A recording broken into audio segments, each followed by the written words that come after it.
Hello students.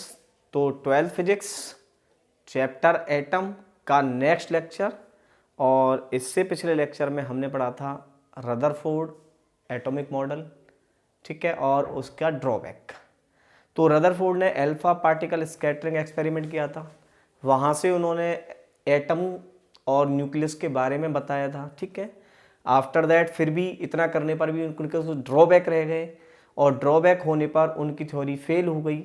बाद में उस थ्योरी को बोर ने, ठीक है, मॉडिफाई किया, और वो मॉडिफाई होने के बाद किस नाम से जानी गई, वो जानी गई बोर एटॉमिक मॉडल, ठीक है। उस थ्योरी को मतलब रियलिटी में कि बोर ने किसकी थ्योरी को मॉडिफाई किया, रदरफोर्ड की थ्योरी को मॉडिफाई कर दिया, ठीक है, और अपनी थ्योरी दे दी एक एटॉमिक मॉडल के बारे में। लेकिन बाद में ये थ्योरी में भी ड्रॉबैक रह गई, ठीक है। इन्होंने भी बहुत कुछ मॉडिफाई किया, लेकिन फिर भी ड्रॉबैक इसमें भी रह गए। तो रदरफोर्ड, अगर हम बात करें कि रदरफोर्ड के क्या ड्रॉबैक थे, ठीक है, क्या वो नहीं बता पाए थे, वो उनके ड्रॉबैक थे, तो पिछले लेक्चर में हमने पढ़ा था। तो आपको थोड़ा सा यहाँ कर सकते हैं कि क्या ड्रॉबैक थे रदरफोर्ड के, वो हमें याद रखना है। एग्जाम के पॉइंट ऑफ व्यू से ये वाला जो टॉपिक है बोर एटॉमिक मॉडल, ये बहुत ही इंपॉर्टेंट है, ठीक है, बहुत मोस्ट इंपॉर्टेंट है एग्जाम के पॉइंट ऑफ व्यू से, और कॉम्पिटेटिव में भी इसमें से बहुत क्वेश्चन पूछे जाते हैं। तो एक बहुत ही इंपॉर्टेंट सा टॉपिक है, और आज इस टॉपिक को हम बिल्कुल क्लियर करने की कोशिश करेंगे, ठीक है, डिटेल बाय डिटेल और पॉइंट टू पॉइंट इसे पढ़ते हैं। तो सबसे पहले बात करते हैं हम कि रदरफोर्ड के एटॉमिक मॉडल में क्या ड्रॉबैक थे। तो आपको पता हो तो देखो, एक तो ड्रॉबैक उनका ये था, रदरफोर्ड की बात हो रही है, कि he could not explain stability of atom. एक तो ये था, ठीक है, कि वो स्टेबिलिटी को एक्सप्लेन नहीं कर पाए थे। तो ही कुड नॉट एक्सप्लेन, ठीक है, थोड़ा सा पढ़ लेते हैं इसे। He could not explain stability of atom, ठीक है। एक तो ये नहीं बता पाए थे भाई, क्योंकि मैक्सवेल ने पहले ही बता दिया था कि an accelerating charge particle emit radiation. इसका मतलब है कि जो चार्ज पार्टिकल होता है वो रेडिएशन इमिट करता है। इमिट का मतलब एनर्जी लॉस करता है। अब इलेक्ट्रॉन चार्ज पार्टिकल है, एक्सिलरेटिंग भी है चेंज ऑफ वेलोसिटी के कारण, तो वो रेडिएशन इमिट करेगा, यानी अपनी एनर्जी को लॉस करेगा। अगर वो एनर्जी को लॉस करेगा तो कुछ टाइम बाद, घूमने के बाद, वो कहाँ आ जाएगा, वो न्यूक्लियस पर आ जाएगा। क्यों आ जाएगा? क्योंकि हमें पता है न्यूक्लियस के पास कैसा चार्ज होता है, पॉजिटिव, और इलेक्ट्रॉन के पास कैसा चार्ज होता है, नेगेटिव। तो एक तो इनके बीच में आपको पता ही है फोर्स लगी हुई है, अट्रैक्टिव फोर्स, और दूसरा अगर इसकी एनर्जी लॉस हुई तो ये ऐसे करके रिवॉल्व करता हुआ ऐसे न्यूक्लियस पर आ जाएगा, इससे ये स्टेबिलिटी खत्म हो जाएगी। तो एक तो ये ड्रॉबैक से पूछा कि ऐसा अगर हुआ तो ये बता नहीं पाए वो कि ऐसा क्यों नहीं हो सकता है या क्यों होता है ऐसा। और दूसरा था कि he could not explain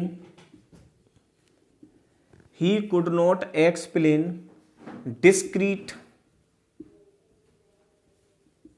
spectrum of atom, ठीक है। ये डिस्क्रीट स्पेक्ट्रम को भी नहीं बता पाए कि स्पेक्ट्रम डिस्क्रीट क्यों होता है, कंटिन्यूअस स्पेक्ट्रम क्यों नहीं होता है, ठीक है। तो ये चीज़ नहीं बता पाए थे। कुछ उन्होंने देखा कि गैस ली हमने लो प्रेशर पर, उसमें से अगर हम करंट को पास करते हैं तो हमें केवल कुछ वेवलेंथ ही दिखाई पड़ती हैं, कुछ वेवलेंथ दिखाई नहीं पड़ती। तो ऐसे स्पेक्ट्रम को बोलते हैं डिस्क्रीट स्पेक्ट्रम। तो ऐसा क्यों है, एक तो ये नहीं बता पाए। दूसरा था कि अगर हम उसी गैस में से अगर हम व्हाइट लाइट पास करें तो हमें पता है कि देखो एक स्पेक्ट्रम बनेगा वेव की, और वहाँ भी अलग अलग वेवलेंथ डिपेंड करती हैं, लेकिन वहाँ भी वो ऐसा स्पेक्ट्रम नहीं बना, कुछ ही वेवलेंथ का स्पेक्ट्रम बना और बाकी का नहीं बना। तो उनसे पूछा गया ऐसा क्यों है, तो वो इसको भी एक्सप्लेन नहीं कर पाए। सिंपल सा मतलब था कि वो ये नहीं बता पाए कि इलेक्ट्रॉन की जो ऑर्बिट है वो फिक्स है या इलेक्ट्रॉन कहीं भी घूम सकता है जहाँ उसका मन करे, ठीक है। तो ये नहीं बता पाए थे। तो इसको थोड़ा मॉडिफाई करके एक नया मॉडल आया जिसको बोलते थे बोर एटॉमिक मॉडल, ठीक है। तो पढ़ते हैं हम बोर एटॉमिक मॉडल।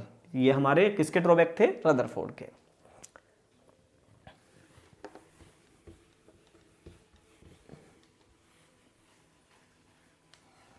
चलिए जी, bore atomic model.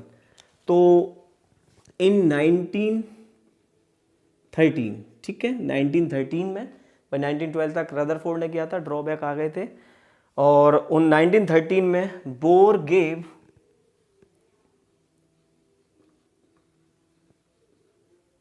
his atomic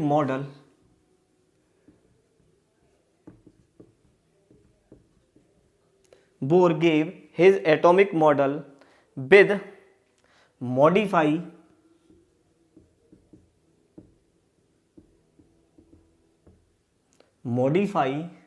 किसको मॉडिफाई किया? रदरफोर्ड।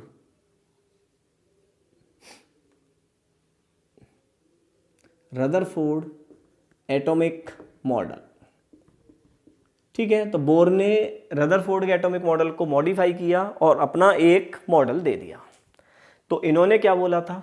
इन्होंने फर्स्ट पॉइंट दिया, इन्होंने बताया कि electron can revolve only in certain stable orbit. सबसे पहला इन्होंने इलेक्ट्रॉन की ऑर्बिट को, स्टेबल ऑर्बिट को सर्टेन मतलब एक निश्चित ऑर्बिट में बता दिया, ठीक है। एक ऑर्बिट जो थी वो निश्चित कर दी, मतलब उनके अनुसार इलेक्ट्रॉन ऐसा नहीं कहीं भी घूमे, इलेक्ट्रॉन की जो ऑर्बिट थी वो फिक्स कर दी इन्होंने।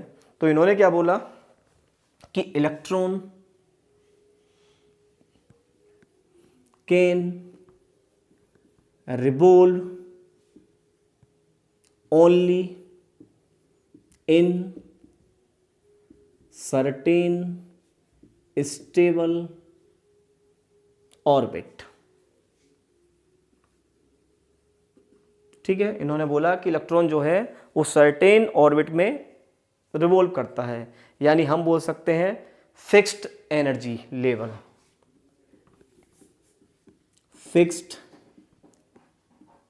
एनर्जी लेवल, ठीक है। फिक्स्ड एनर्जी लेवल यानी ऑर्बिट की जो एनर्जी है वो फिक्स्ड है, ठीक है। वो उन्होंने देखा कि एनर्जी की, और उनको उन्होंने कॉल्ड एनर्जी लेवल बोल दिया, फिक्स्ड कर दिया, ठीक है। सेकंड इन्होंने बोला कि इलेक्ट्रॉन्स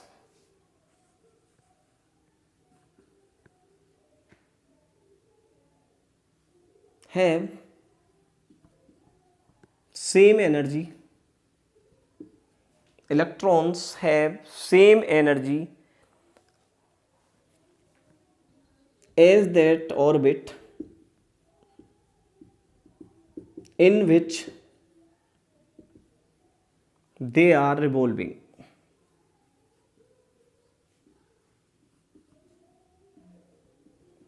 क्या मतलब है इसका? मतलब सपोज करो उन्होंने एक ऑर्बिट ले ली कोई सी भी, ठीक है, उस ऑर्बिट में जितने भी इलेक्ट्रॉन्स हैं सबकी एनर्जी सेम है, उन्होंने ये बोल दिया, ठीक है। अलग अलग एनर्जी नहीं है, सब इलेक्ट्रॉन की एनर्जी सेम है। सेकंड कंडीशन बोली कि जो ऑर्बिट है अलग अलग ऑर्बिट में, अलग अलग ऑर्बिट की एनर्जी तो अलग अलग है, लेकिन उस ऑर्बिट में जो इलेक्ट्रॉन है उनकी एनर्जी सेम है। यानी पहली ऑर्बिट है न्यूक्लियस के पास वाली, सपोज करो ये न्यूक्लियस है और ये वाली ऑर्बिट है, तो इसमें घूमने वाले सभी इलेक्ट्रॉनों की जो एनर्जी होगी वो सेम होगी। फिर इसके बाद वाली, तो इसमें जो घूमने वाले इलेक्ट्रॉन्स हैं उनकी भी एनर्जी सेम होगी, ठीक है। यहाँ पर एनर्जी का डिफरेंस होगा, ये डिफरेंस, इसकी एनर्जी अलग होगी, इसकी एनर्जी अलग होगी, लेकिन इसमें घूमने वाले सभी इलेक्ट्रॉन की एनर्जी सेम होगी। क्लियर है? चलिए जी, थर्ड क्या बताया इन्होंने? इन्होंने बताया while revolving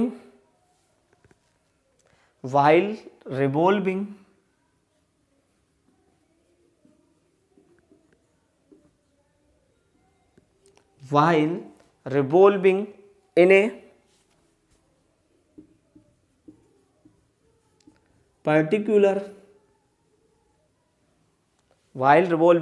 a particular energy level, ठीक है, एनर्जी लेवल,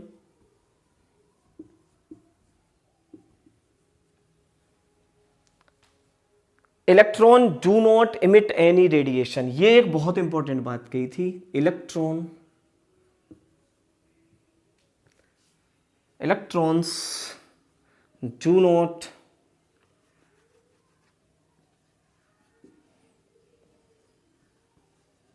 इमिट रेडिएशन, ठीक है। ये एक बहुत ही अलग बात कही थी। इन्होंने कहा था भाई, इन्होंने मैक्सवेल की जो थ्योरी थी उनको वहां से मना कर दिया एक तरह से। मैक्सवेल ने बताया था कि भाई an accelerating charge particle emit radiation, ठीक है। तो इन्होंने उसको मना कर दिया, उन्होंने बोला कि भाई इलेक्ट्रॉन है, चार्ज पार्टिकल है, एक्सिलरेटिंग भी है, रेडिएशन इमिट करता है। तो उन्होंने बोल दिया नहीं, वो रेडिएशन इमिट नहीं करता। यानी बहुत एक सिंपल सा टर्म्स था, उनको समझाने के लिए उन्होंने बोला कि अगर आपको भाई एटम की स्टडी करनी है तो आपको ये वाले कंसेप्ट छोड़ना पड़ेगा, ठीक है। तो उन्होंने बोला कि ये रेडिएशन इमिट नहीं करता है, इलेक्ट्रॉन है, चार्ज पार्टिकल है, एक्सिलरेशन भी है, लेकिन ये रेडिएशन इमिट नहीं करता है। मतलब सिंपल सा बोला कि अगर आपको एटम के बारे में अच्छे से स्टडी करनी है, सही नॉलेज आपको फाइंड करनी है, तो आपको ये वाला कंसेप्ट छोड़ना पड़ेगा। यानी इसको माइंड में नहीं लाना है कि an accelerating charge particle emit radiation. Clear है? ठीक है, 3 हो गया। 4 क्या बताया है इन्होंने? 4th बोला इन्होंने कि इफ एन इलेक्ट्रॉन emit और एब्जॉर्ब, ठीक है। इन्होंने बोला इफ एन इलेक्ट्रॉन emit और absorb energy, it must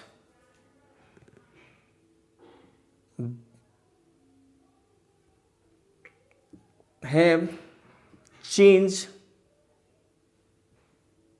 its energy level.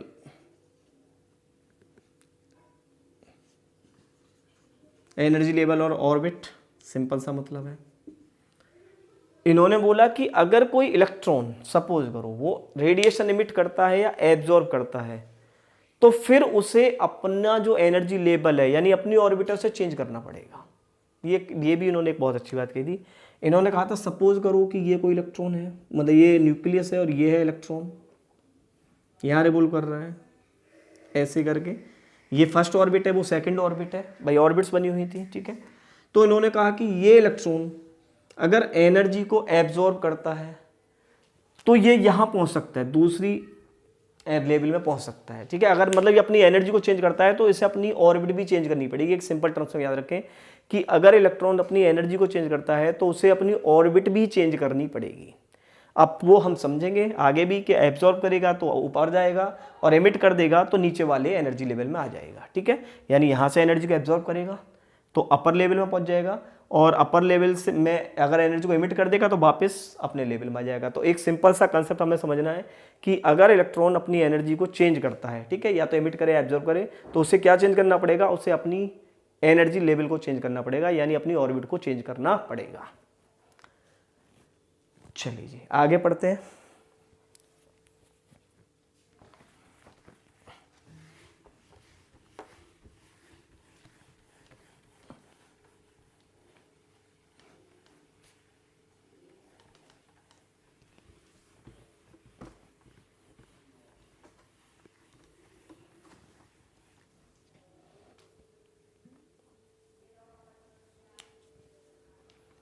Fifth, electron can revolve only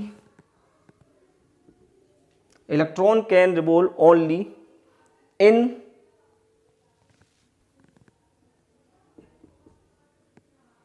these circular orbit for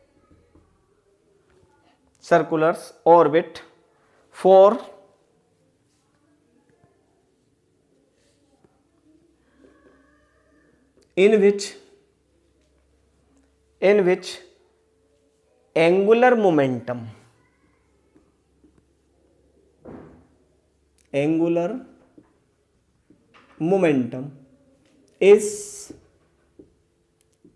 equal to nh/2π, ठीक है। एक छोटे से टर्म से लिख सकते हैं, यहाँ पर आप लिख सकते हो number of integral, it is the multiply of h/2π is the number of integral.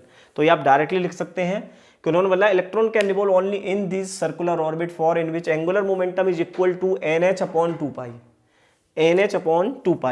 Here h is constant, आपको पता है 2π है, और n है नंबर ऑफ इंटीग्रल। यानी जो एंगुलर मोमेंटम है ये हमारा हो सकता है h/2 2h/2 3h/2 यानी n की वैल्यू आपकी 1 2 3 सो ऑन ऐसे करके हो सकती है। ठीक है, तो ये कुछ उन्होंने बताया कि जो एंगुलर मोमेंटम है इलेक्ट्रॉन का वो कितना हो सकता है, वो हो सकता है nh/2 के इक्वल। ठीक है, एंगुलर मोमेंटम क्या होता है, एंगुलर मोमेंटम होता है r क्रॉस p। ठीक है, r cross p, p is the linear momentum. अच्छा, इसको हम लिख सकते हैं L is equal to r, p की जगह पर mb, और क्रॉस प्रोडक्ट में एंगल कितना होता है साइन थीटा, और यहाँ थीटा इजिकल टू 90, तो L is equal to MBR, L is equal to MBR। Clear है, तो जो लीनियर मोमेंटम है MBR वो किसके इक्वल है, NH/2 के। तो MBR इजिकल टू NH/2। ठीक है, it is the angular momentum is equal to the NH/2। Clear है यहाँ तक कंसेप्ट हमारा। तो ये बताया ना, electron can revolve only in these circular orbits in which angular momentum is equal to the NH/2। और n किसमें होनी चाहिए हमारे 1 2 3 नंबर ऑफ इंटीजर्स। चलिए जी, यहाँ तक हो गया क्लियर।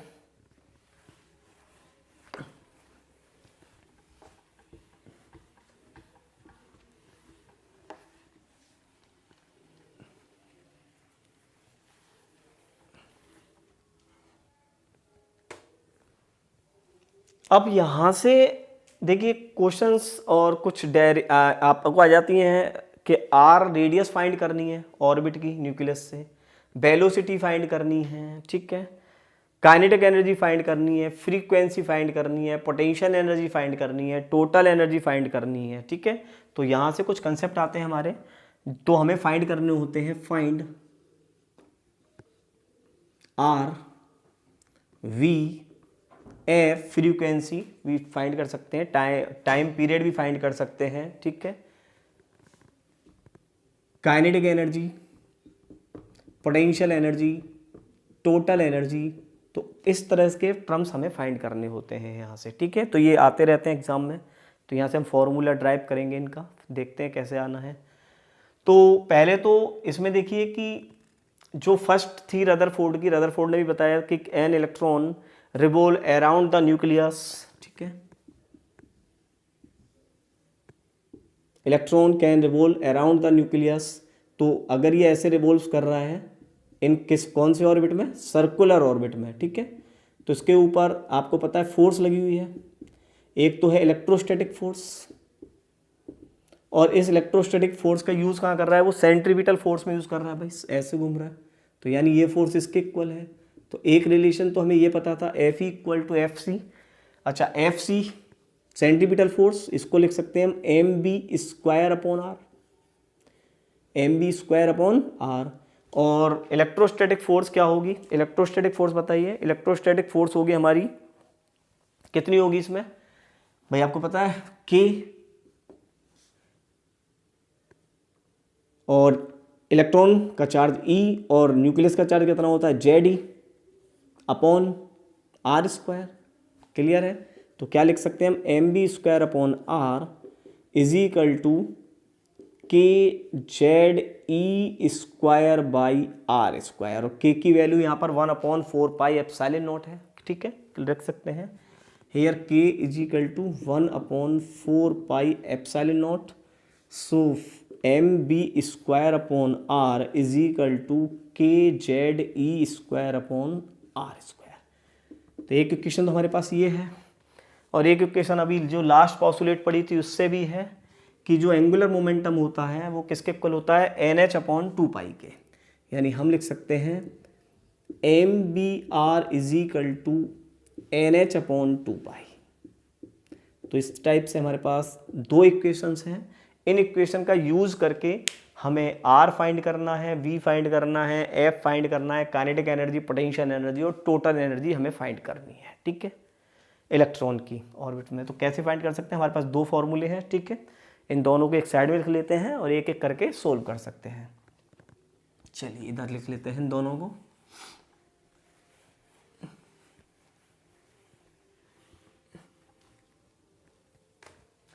तो एक फॉर्मूला हो गया हमारा mb² upon r is equal to kZe² upon r²। और सेकेंड फॉर्मूला हो गया हमारा mBr is equal to NH upon 2π। अब आपको यहाँ से r की वैल्यू निकालनी है। तो देखो अब हमें समझ में आएगा बच्चे क्या सोचेंगे कि r की वैल्यू तो सर यहाँ से भी निकाल लो, NH अपॉन MB 2π निकल जाएगी। भाई देखो r की वैल्यू अगर हम चाहें तो क्या ऐसे नहीं लिख सकते, NH अपॉन MB 2π लिख सकते हैं भाई r की वैल्यू हम यहाँ से भी निकाल सकते हैं। लेकिन आपको पता है कि हमें जो निकालनी है वो एटॉमिक नंबर के साथ भी निकालनी है, यानी जेड का भी यूज आना चाहिए, के कांस्टेंट भी आना चाहिए। यानी हमें ऐसे इस तरह से बहुत सिंपल टर्म्स बोले तो इसका यूज करके ऐसे वैल्यू निकालनी है कि हमारे पास एन भी आ जाए, एच भी आ जाए और जेड एटॉमिक नंबर, क्योंकि हमें जेड की भी जरूरत पड़ेगी भाई। अलग अलग आपको पता है सबका एटॉमिक नंबर अलग अलग है, तो सबके लिए आर अलग होगी, सबके लिए वी अलग होगी। तो जेड जब हम रखेंगे जब भी तो पता चलेगा, तो ये हमें ये भी चाहिए, यानी हमें इन दोनों का कॉम्बिनेशन करके निकालना है। ठीक है, तो ऐसे नहीं निकालना है, हमें याद रखना है। कहीं आप एक इक्वेशन से निकाल दो जी आर, तो ये भी आ गई। तो क्या करेंगे आप, तो देखिए पहले तो आप सेकंड इक्वेशन को ले लीजिए, सेकंड इक्वेशन को ले सकते हैं। सेकंड इक्वेशन से बी की वैल्यू फाइंड करते हैं, तो क्या हम लिख सकते हैं, B is equal to NH upon MR 2π किससे है, बाई सेकेंड। और इस वैल्यू को अगर हम फर्स्ट में पुट कर लेते हैं, फर्स्ट में पुट करते हैं, चलो उस वैल्यू को putting in first, putting in first, तो m/r और b² है तो b² लिख लेते हैं, n² h² m² r² 4π²। Clear हुआ, is equal to kZe² upon r²। देखिए यहाँ से कुछ कैंसिल कर सकते हैं, बिल्कुल r² से r² कैंसिल हो गया यहाँ पर हमारा, और बाकी यहाँ कोई कैंसिल अब नहीं हो रहा है। r की वैल्यू हमें निकालनी है, तो दैट इज़ मल्टीप्लाई करें तो इधर हो जाएगा हमारा, देखिए ध्यान से m से एक पावर कैंसिल हो जाएगी इसकी, तो यहाँ बचा हमारा r m 4π² kZe² is equal to n² h²। So r is equal to n² h² k Z m e² 4π²। देखिए जरा ध्यान से, क्या यही बचेगा, r ठीक है, n² h² m 4π² 4πr² that is kZe² and k। ठीक है, क्या n है, h है, z भी है, ठीक है, सिंपल टर्म्स है। तो ये हमारी वैल्यू आ गई किसकी, r की। क्लियर हुआ, ये r की वैल्यू मिल गई हमें। तो इससे हम निकाल सकते हैं n क्या होते हैं, आपको पता ही है, n की वैल्यू 1 2 3 4 ऐसे रख सकते हैं।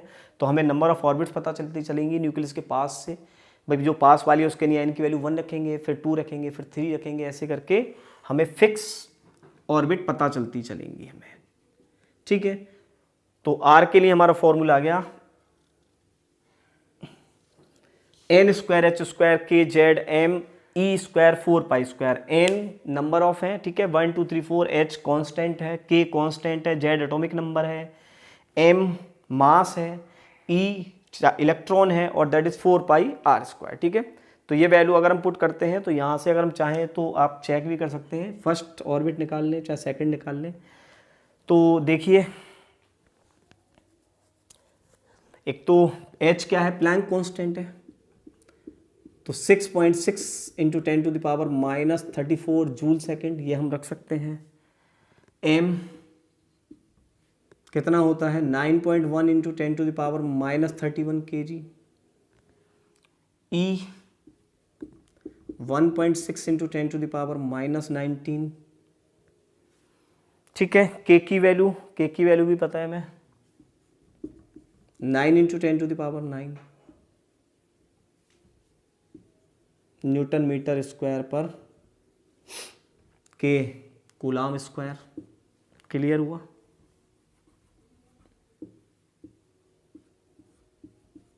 लीजिए पाई की वैल्यू हमें पता ही है, ई हो गया, एम हो गया, जेड हाइड्रोजन के लिए रख लेते हैं, सपोज करो ये, क्योंकि ये एक्सपेरिमेंट हाइड्रोजन के लिए हुआ था तो इसको 1 लिख लेते हैं हम।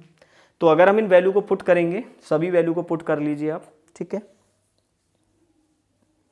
तो इन वैल्यू को पुट करने पर आपका जो आंसर आएगा, ठीक है, आप इसे सोल्व करके देख सकते हैं, तो वो आंसर आएगा आपका एन स्क्वायर मल्टीप्लाई, कैलकुलेशन में बता देता हूँ आपको सोल्व करके, ये आ जाएगी आपकी 5.29 इंटू 10⁻⁻11 मीटर। क्लियर है। अब इसको अंगस्ट्रॉम में भी लिख सकते हैं हम, अंगस्ट्रॉम में लिखना चाहेंगे तो R is equal to N square 0.529 angstrom, ठीक है, लिख सकते हैं। अब n की वैल्यू रखते चले जाइए, अगर 1 फर्स्ट रखेंगे तो 1, और जब 2 रखेंगे तो 2 2 जा 4 हो जाएगा, 4 की मल्टीप्लाई करेंगे, इसका मतलब है कि ऑर्बिट के बीच में गैप है, फर्स्ट ऑर्बिट के बाद दूसरी ऑर्बिट थोड़ी दूर है, सारे समझ में, यानी बीच में कुछ भी नहीं है सब, प्लस ये फर्स्ट ऑर्बिट, फिर दूसरी ऑर्बिट की रेडियस अलग है, यानी यहाँ से यहाँ तक कुछ भी नहीं है। बस यही चीज़ नहीं बता पाए थे वो सोच रहे हैं कि यहाँ से यहाँ तक इलेक्ट्रॉन जहाँ चाहे वहाँ घूम सकता है, ऐसा पॉसिबल नहीं है, इनकी ऑर्बिट है और इनकी ऑर्बिट की रेडियस न्यूक्लियस से अलग अलग है सबकी। क्लियर हुआ ये। चलिए जी, फर्स्ट आर निकाल चुके हैं, आगे बढ़ते हैं, वी निकालते हैं अब, ठीक है। आर क्लियर हुआ हमारा, आर की वैल्यू, ठीक है, ये वैल्यू आप आराम से पुट करके देख सकते हैं।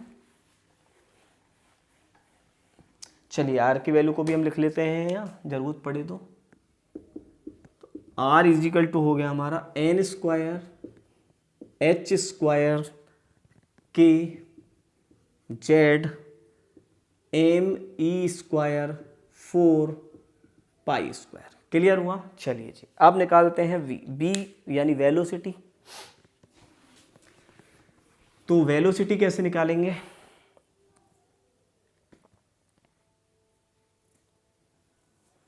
चलिए फर्स्ट इक्वेशन को उठाते हैं यहाँ से, M B square upon R is equal to K Z E square upon R square. तो यहाँ से एक पावर कैंसिल हो जाएगी, अगर यहाँ से हम आर की वैल्यू निकालें तो आर की वैल्यू क्या आएगी, यहाँ से आर की वैल्यू आ जाएगी K Z E square upon M B square. अच्छा जी, सेकंड इक्वेशन को लेते हैं, ये फर्स्ट से आ गई है, सेकंड इक्वेशन से भी हम आर की वैल्यू निकालें तो क्या आएगी, आर की वैल्यू आ जाएगी N H upon 2 pi M B, यही आएगी ना, देखिए यहाँ से N H upon 2 pi M B.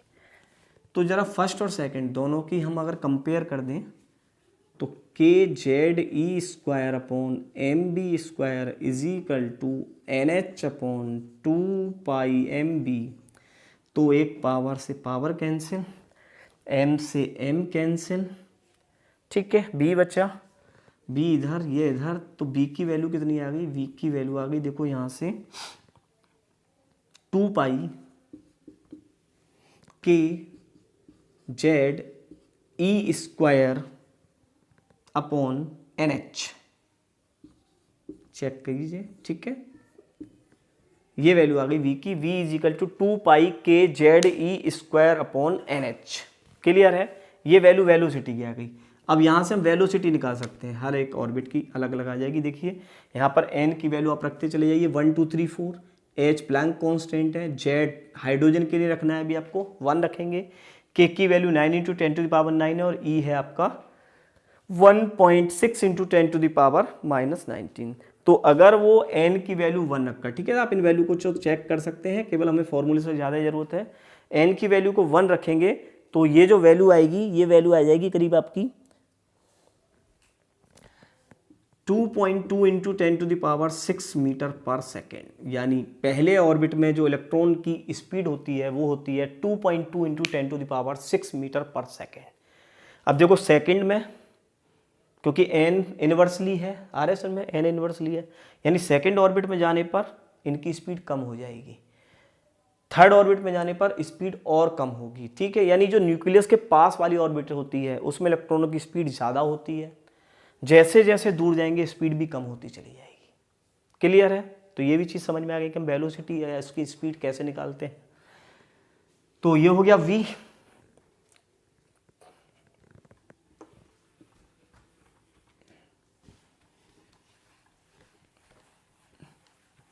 ठीक है, रटना वटना नहीं है, आप आराम से निकाल लीजिए, रटे हमें नहीं है, आराम से बस कंसेप्ट को लिखते चले जाइए, आराम से निकलते चले जाएंगे। ठीक है, फॉर्मूला मत रटना, बना बस इन दोनों फॉर्मूलों को याद रखना है, बाकी हम आराम से बना सकते हैं इनको।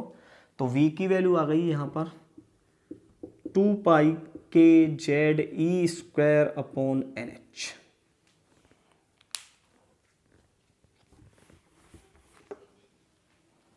चलिए जी आगे बढ़ते हैं।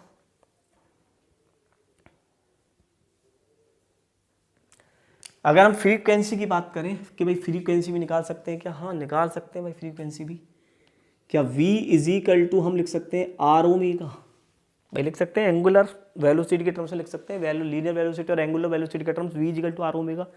और ओमेगा इज इक्वल टू क्या होता है, ओमेगा इज इक्वल टू होता है 2 पाई f। तो यहाँ से हम लिख सकते हैं V is equal to R यानी 2 पाई आर एफ।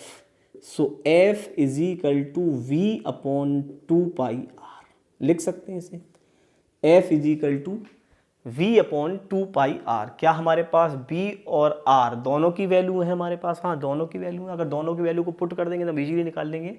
तो देखिए F is equal to V की वैल्यू पुट कर लेते हैं, B की वैल्यू पुट हो गई हमारी 2 pi K Z E square upon NH 2 पाई और R लिख सकते हैं। भाई V की वैल्यू पुट कर लीजिए, चाहे R की वैल्यू पुट कर लीजिए, किसी भी टर्म्स में निकल आएगी। देखिए 2 पाई से 2 पाई कैंसिल, तो F की वैल्यू हम यहाँ लिख सकते हैं के Z E square upon NH R। क्या K है Z है, बिल्कुल है, N है, H है, सभी हैं हमारे पास। तो सिंपल सा है कि कोई प्रॉब्लम नहीं है हमें। K Z E square upon NH upon R, clear. F के टर्म से फ्रीक्वेंसी हो गई, चाहे यहाँ से R की वैल्यू लिख लीजिए तब भी आपको बच जाएगी वैल्यू। ठीक है, कोई प्रॉब्लम नहीं है इसमें। यानी बस हमें बस थोड़ा याद रखना है कि हमारे पास एक तो एटॉमिक नंबर आना चाहिए, एक N आना चाहिए, एक H आ जाना चाहिए। ठीक है, ये वैल्यू बचनी चाहिए हमारे पास, ताकि हमें Z की बहुत इंपॉर्टेंस है। भाई एटॉमिक नंबर है, एटॉमिक नंबर आपको पता है कि हर एक का अलग अलग होता है। अब ये हाइड्रोजन के नहीं प्रूव हुआ तो 1 रखकर चल रहे हैं, अदरवाइज आगे रखते। तो ये हो गई हमारी फ्रीक्वेंसी। ठीक है,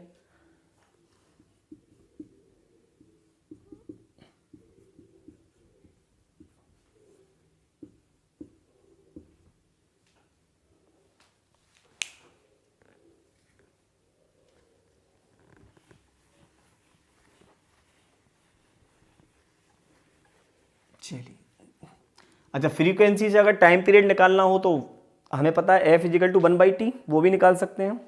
ठीक है, तो बहुत सिंपल है भाई, अगर आप चाहें तो ये भी निकाल सकते हैं। F इजिकल टू क्या होता है 1/T, so T is equal to 1/F। यानी अगर इसका इन्वर्स कर देंगे तो हमें टाइम पीरियड भी मिल जाएगा, तो उसकी भी कोई प्रॉब्लम नहीं है। ठीक है, चलिए ये भी हो गया। अब क्या निकालना है हमें, अब निकाल लेते हैं हम टोटल एनर्जी निकालनी है हमें। भाई काइनेटिक एनर्जी पोटेंशियल एनर्जी का सम ही होता है टोटल एनर्जी।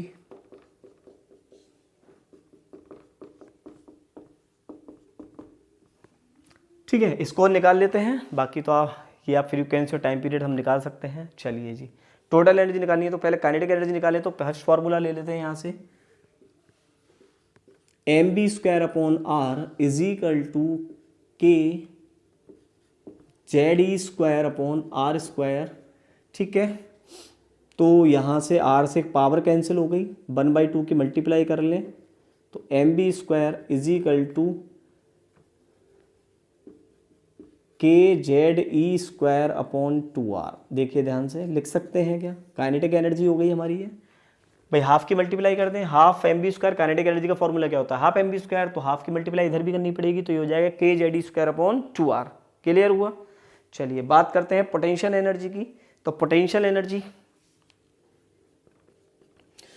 एनर्जी का फॉर्मूला पढ़ा है हमने, के Q1 Q2 बाई आर, के Q1 Q2 अपॉन आर। तो इस पोटेंशियल एनर्जी का फॉर्मूला क्या हो जाएगा हमारा, के Q1 Q2 बाई आर। के Q1 और Q2, ठीक है। Q1 Q2 क्या है हमारा, Q1 Q2 हो गया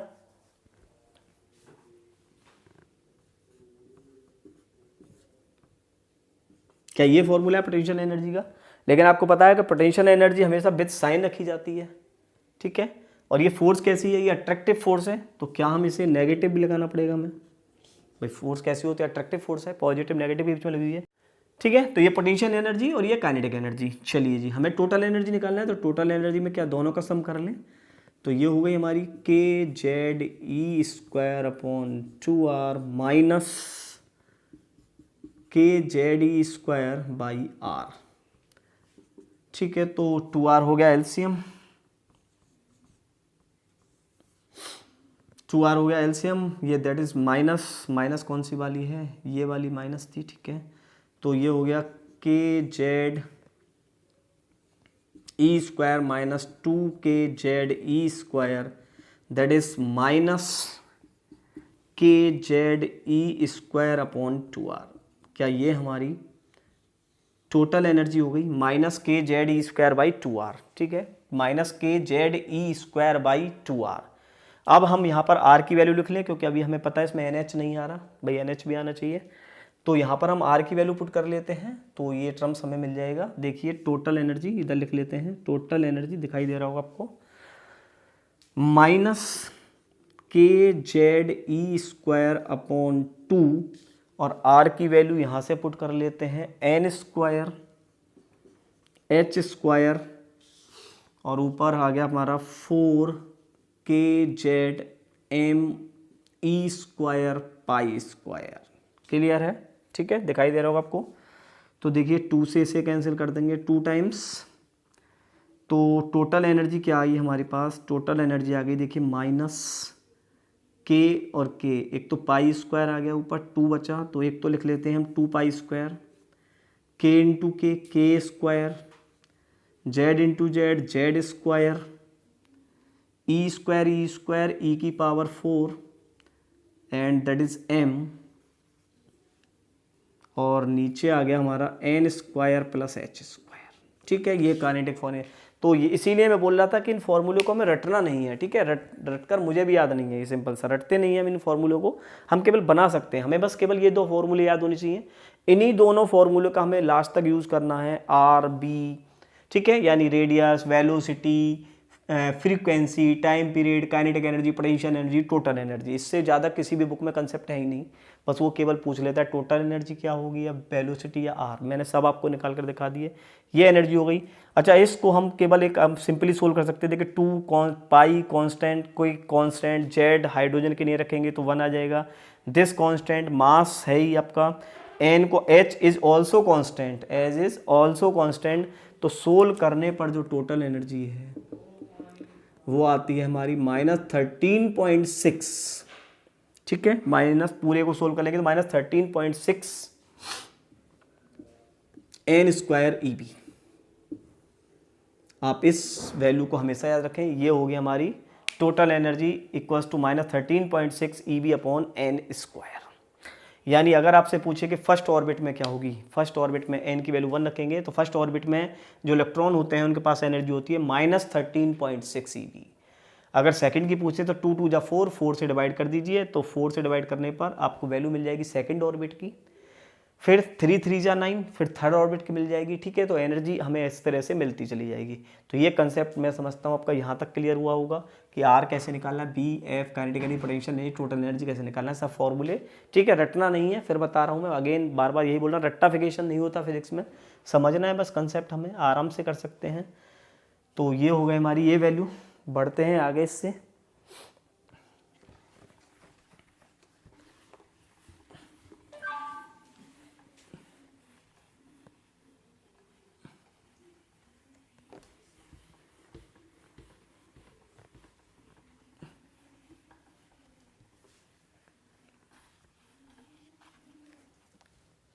इट्स लास्ट पोस्टुलेट इसकी, इन्होंने क्लास में क्या बोला था, इन्होंने बताया था 5 हो गई, 6 है, वो मैं आपको बता भी चुका हूँ कि एनर्जी मतलब इलेक्ट्रॉन ऑर्बिट को कैसे चेंज करता है, ठीक है, और एनर्जी को कैसे चेंज करता है। भाई ये इलेक्ट्रॉन है, मैं आपको थोड़ा सा डायग्राम सेफ समझा देता हूँ,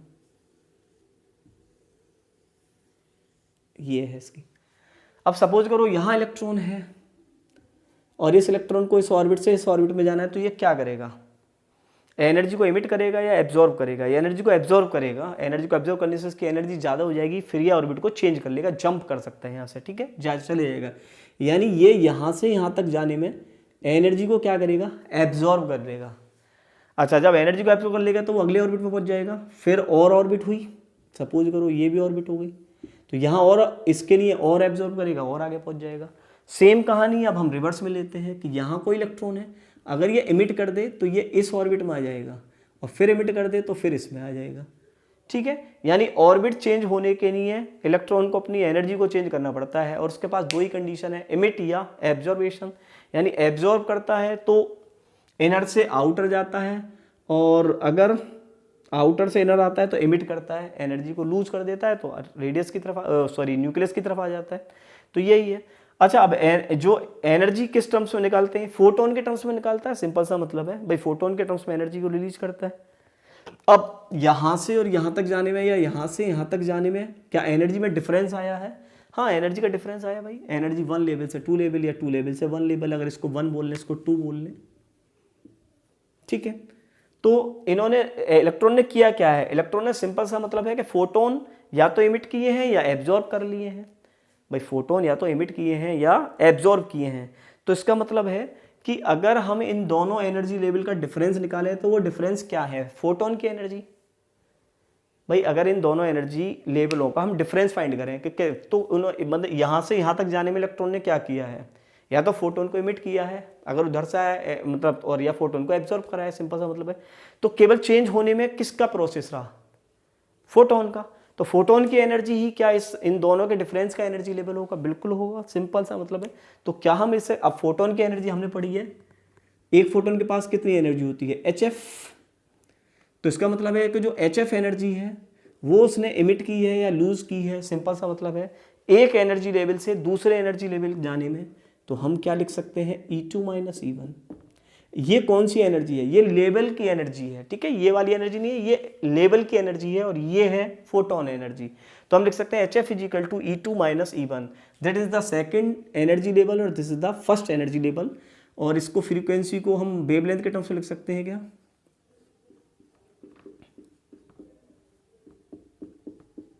ठीक है। ये क्या है, फिर लिख देता हूं मैं, एनर्जी लेवल है ये, ठीक है, इसमें कंफ्यूजन मत होना।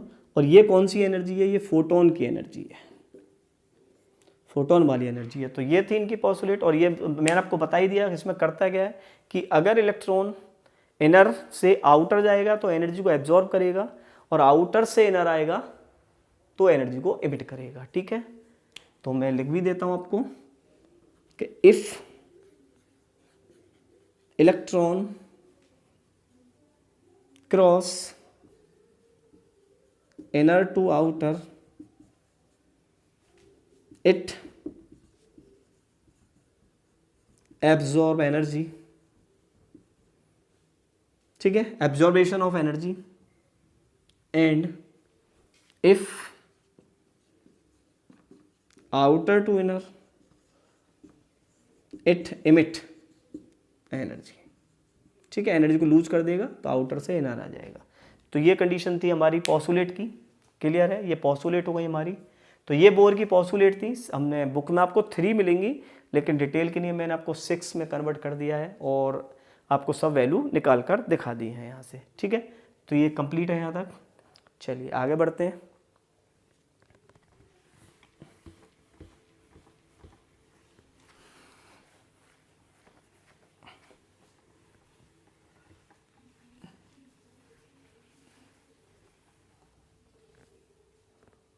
ठीक है, तो ये थी हमारी बोर एटॉमिक मॉडल।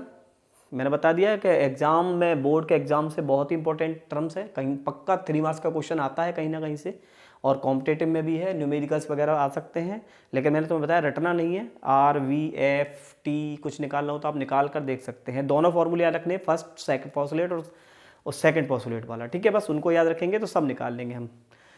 और अब देखिए नील्स बोर ने बहुत ही इसमें इम्प्रूव किया था रदरफोर्ड के मॉडल को, जब ड्रॉबैक हो गए थे उनमें, लेकिन इंटरेस्टिंग बात ये रही कि इनका भी जो मॉडल था वो भी ड्रॉबैक हो गया, उसमें भी ड्रॉबैक हो गए, ये भी फेल हो गया आखिर।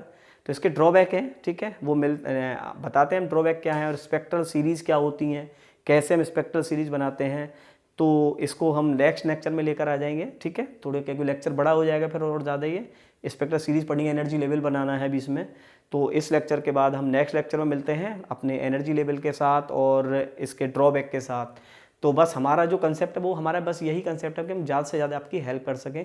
अगर हम समझते हैं कि अगर हम एक बच्चे को भी पढ़ा पाए तो वो भी हमारे लिए बहुत ही इंपॉर्टेंट चीज़ है, क्योंकि हम अलग जहाँ हैं वहाँ तो पढ़ा ही रहे हैं, लेकिन हम अगर इस प्लेटफॉर्म के थ्रू किसी और बच्चों को भी हेल्प दे रहे हैं तो जितने भी बच्चे हेल्प पा रहे हैं तो वो बहुत ही बढ़िया बात है। और बस यही हमारा एक टारगेट होता है। तो हम आपके लिए हमेशा हेल्पफुल रहें, आपकी हेल्प करते रहें, ठीक है, और फिजिक्स को इंटरेस्टिंग बनाते रहें। तो जुड़े रहें हमारे साथ, पढ़ते रहें, पढ़ते रहें। All the best.